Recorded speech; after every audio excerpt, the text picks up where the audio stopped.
کہ بچے وہاں رہتے، مگر سرکار سیدنا غریب نواز علی رحمۃ اللہ نے فرمایا کہ ولایت تو ہم نے تمہیں ناگور کی دی ہے، مگر امامت تم اجمیر کی کرو گے۔ کیا ہے امامت اجمیر میں کرنی ہے، ولایت ناگور کی ہے۔ اب دیکھیے آپ نے فرمایا جب تک ہم بحیات رہیں گے حمید الدین تمہیں امامت کرنی ہے، امامت تمہیں کرنی ہے۔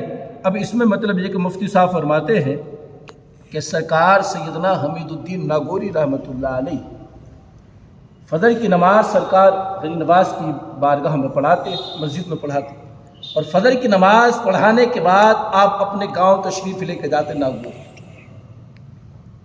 کہاں جاتے؟ ناگور۔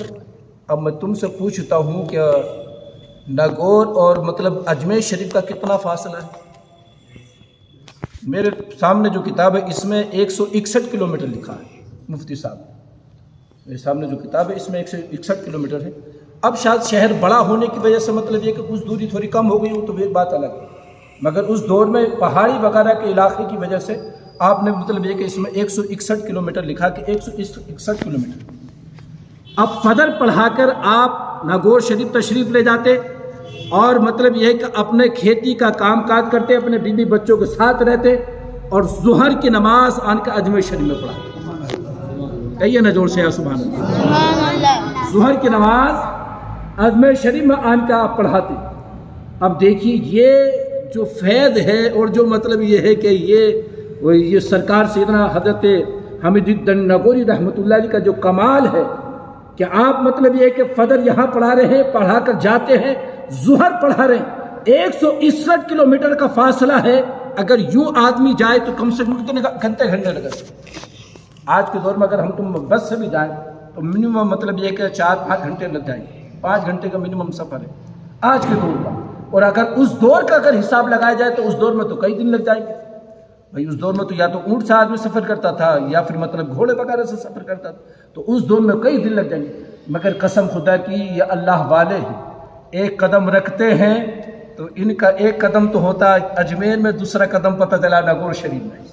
یہ ان کی شان ہے، کیونکہ اللہ نے خود فرمایا نا، حدیث مصطفیٰ میں آتا ہے، حدیث قدسی ہے کہ جب بندہ فرائض کی پابندی کرتا رہتا ہے اور اس کے بعد میں پھر وہ نوافل پڑھتا رہتا تو نوافل کے ذریعے سے وہ میرا قرب حاصل کر لیتا ہے، اور اتنا قرب حاصل کر لیتا ہے کہ آقا فرماتے ہیں، حدیث بخاری شریف کے حدیث میں ہے کہ اللہ فرماتا ہے کہ پھر میں اس بندے کی زبان بن جاتا ہوں، میں اس بندے کی زبان ہو جاتا ہوں، میں اس بندے کی آنکھیں بن جاتا ہوں، میں اس بندے کے ہاتھ ہو جاتا ہوں، میں اس بندے کے قدم ہو جاتے۔ اب بتائیے کہ جس کے قدموں میں خدا کی قدرت ہو تو اس کے لیے کیا مشکل ہے، اس کے لیے کیا مشکل ہے کہ ایک قدم اجمیر میں ہے، دوسرا قدم ناگور میں ہے، اور آپ یہی حالات رہتے۔ آپ عشاء کی نماز پڑھاتے اور عشاء کی نماز پڑھانے کے بعد گھر چلے جاتے اور رات بھر گھر رہتے، وہاں پر ذکر الہی کرتے، عبادات کرتے، اور فجر کی نماز آن کا اجمیر شریف میں پڑھاتے۔ اچھا یہ بات ہو گئی۔ اب دوسری دیکھیے، یہ جو بات اس میں جو روایت ہے یہ ایک بڑی قابل غور روایت ہے۔ سیدنا حضرت حمید الدین ناگوری رحمۃ اللہ علیہ نے جب نماز پڑھاتے اور جب صف باندھی جاتی، جب صف کھڑی ہوتی، اور جیسے ہی حمید الدین ناگوری رحمۃ اللہ علیہ ہاتھ اٹھا کر جیسی تکبیر تحریمہ کہتی اللہ اکبر، کیا کہتے؟ تکبیر تحریمہ جیسی اللہ اکبر کہتے نا، تو جتنے وہاں پر مسلین ہوتے، نماز پڑھنے والے جتنے لوگ ہوتے، سب کو عرش آدم کا دیدار، بلند آواز سے سبحان اللہ، سب کو عرش آدم کا دیدار ہوتا۔ جیسے ہی آپ اللہ اکبر کہہ کے تکبیر تحریمہ کہتے، نیت باندھتے، سب کو عرش آدم کا دیدار ہوتا۔ اچھا اس دور میں جتنے مسلین تھے سب اللہ والے تھے، سب ولی کامل تھے بھائی۔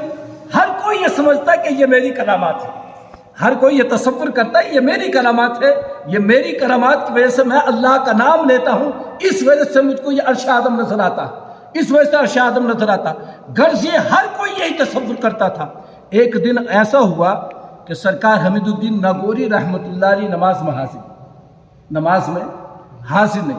جب نماز میں آپ حاضر نہیں ہوئے، کسی دوسرے نے نماز پڑھائی۔ جب دوسرے نے نماز پڑھائی اور جب اللہ اکبر کہہ کر نیت باندھی تو اب کسی کو عرش آدم دکھائی نہیں۔ کیا ہے؟ عرش آدم اب کسی کو دکھائی نہیں دیا.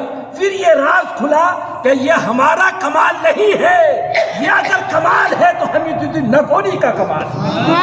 اندازہ لگاؤ کہ جس کا کمال یہ ہو کہ اگر وہ نیت باندھے اجمیر میں کھڑے ہو کر اللہ اکبر کہے اور پیچھے مصلین کو عرش اعظم کا دیدار کرا دے, جب مصلین کو عرش اعظم کا دیدار کرا سکتا ہے تو بتائیے اس کی ذات کتنا